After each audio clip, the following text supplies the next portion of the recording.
Hi everyone, my name is Helen Lacey and welcome back to our Recruitment Unplugged series. I look after recruitment for Southwest for HRGO and I'm really privileged. We've got Dominic back. Dominic is the director of our Poland HRGO. Hi Dominic.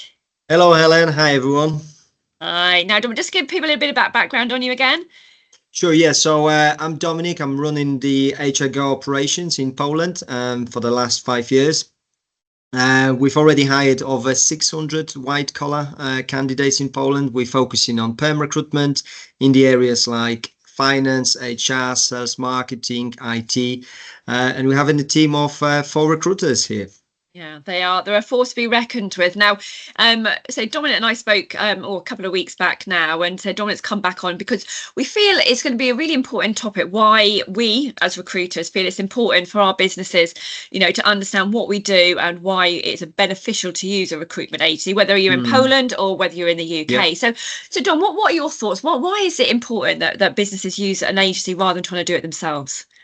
Yeah, I think, in the current world, especially in Poland, we could see the economic climate just slow down a bit, and our clients in general looking at every penny they spend in, and always it's like an agency, as a first topic, why use the agency? Why can we not do it ourselves? So I think there is a lot of areas you need to take into consideration. Depends about the company, volume, industry. And maybe today we could talk about, the cost, of the recruitment, internal, external factors. And I think it would be good just to shed some light on it. Absolutely. I think that, as an objection, we as recruiters get you're too expensive, but that is quite a broad objection because I guess the question would be, are we too expensive compared to other agencies, or are we expensive in their eyes that they don't understand what we do? Because we're not just saving them time, are we? We're looking at them, we're giving them time back, but also finding them the perfect candidates, which probably would cost them, weeks of going through CVs. Absolutely, absolutely. So, as an employer, you have to look at internal and external recruiting costs. Yeah. For example, internal would be your salaries, a training cost, which is tremendous. If you have to look from the source in recruitment perspective, depends what sort of level of recruiter you would like to have. There are some complex roles we're recruiting for, like SAP specialists, for example, and you have to have a lot of knowledge. How to talk to these people, a technical knowledge, and it's not weeks. I think I would say probably months or years, of training.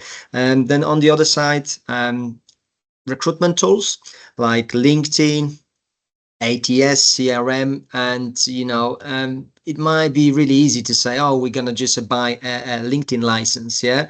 But being a big like us as an agency, we're having better opportunities to have a better price, for LinkedIn license, and that cost doesn't go directly to a client. So that's just an Absolutely. internal stuff. Yeah, I think that's what some businesses don't understand is that, we play on successful, well, they pay on successful placement. So we Yeah, as an agency absorb all of the costs from whether it be a LinkedIn absolutely. license or all the advertising, and it's our time. I think the biggest thing I hear at the moment is Indeed. Indeed seems to Okay. be the one that a lot of our clients go, we use Indeed, but we know what Indeed's like. Mm-hmm. It's easy to candidates to apply, which is great for the candidate, but for the client they have to sift and sift and sift and sift. And we know that unfortunately these candidates that a lot of our clients want aren't sat there applying for jobs. We have to Mm-hmm. actively go and get them, Yeah. and that is the fee, I guess, you pay for the expert as Yeah. recruiters going out to the market, knowing, as you said, the industry, knowing where to find them, enticing them to come on over and having those chats. Mm-hmm. And that's basically what I would say what the fee is. You're paying for the expert. Yeah, and then advertising costs as well. It's okay. Just placing a job ad probably it cost. I would say maybe 10% or 20% of our full cost. But like you said, it's the CV sifting, it's talking to these candidates, qualifying them. For us is our numbers. I've checked this just before our call. Is we send in on average 3 to 4 candidates for a successful placement, and you as a client, you're just getting a perfect profile, matching, for your job spec, and that's only 3, 4 candidates you get, Yeah. and these candidates will be a best match for your role. Yeah, but you filtered those down. I think what businesses don't understand.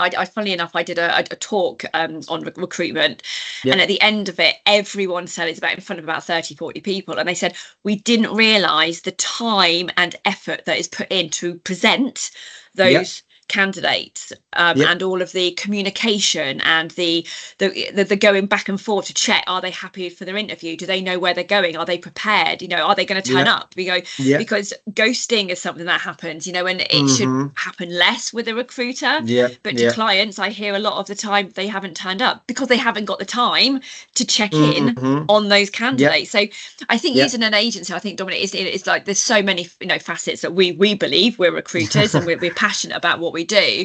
But Mm-hmm. I think our clients hopefully will say they've saved us time, they've saved us money. Yes, there's a cost, Yeah, but the yeah. overall cost is actually been Mm-hmm. mitigated by that fee. Yeah, yeah. And it's our costs as well, So, we have to pay the wages to our Yeah. recruiters, we have to pay the bonuses, obviously if they're successful, the offices, we work in, if we'd like to be professional. So there are all the costs, associated, with that. So, and I think, us being a very transparent agency, we are always talking to the clients, why it's that, why we're charging this rate. And I think in the recent years, it's been popular model of RPO as well, with a lot of big clients like shared service centers using RPO. I used to work for RPO as Yeah. well. Dominic, And sorry I, to interrupt. yeah, So can you just go on. explain to our viewers what an RPO Yeah. is? Yeah, is the recruitment process outsourcing. So the big companies, they would sort of use an agency as an RPO model. So they probably say, oh, we need 4 recruiters, and these 4 recruiters are outsourced directly to this client, and they working under your name with your email addresses. So they representing your company to the external world, to the candidate. So they thinking they talking directly to the client. Yeah. But in the case, it might be an agency, a worker. Yeah. I say I must admit, I'm not a fan of an RPO model myself. Yeah, not a Yeah. big fan of those because it can be damage to the brand, I think, if the agency doesn't get it right. But I know these Yeah. are certainly topics that you and I could probably talk about all day. But as always, is that sort of short and succinct videos that we do. We will be back with Dominic at another point. But for the meantime, thanks ever so much, Dominic. Thanks for Mm. your time, and thanks everyone. Take care. Thank you, Helen. Take care, everyone. Have a good day. Bye bye. Bye.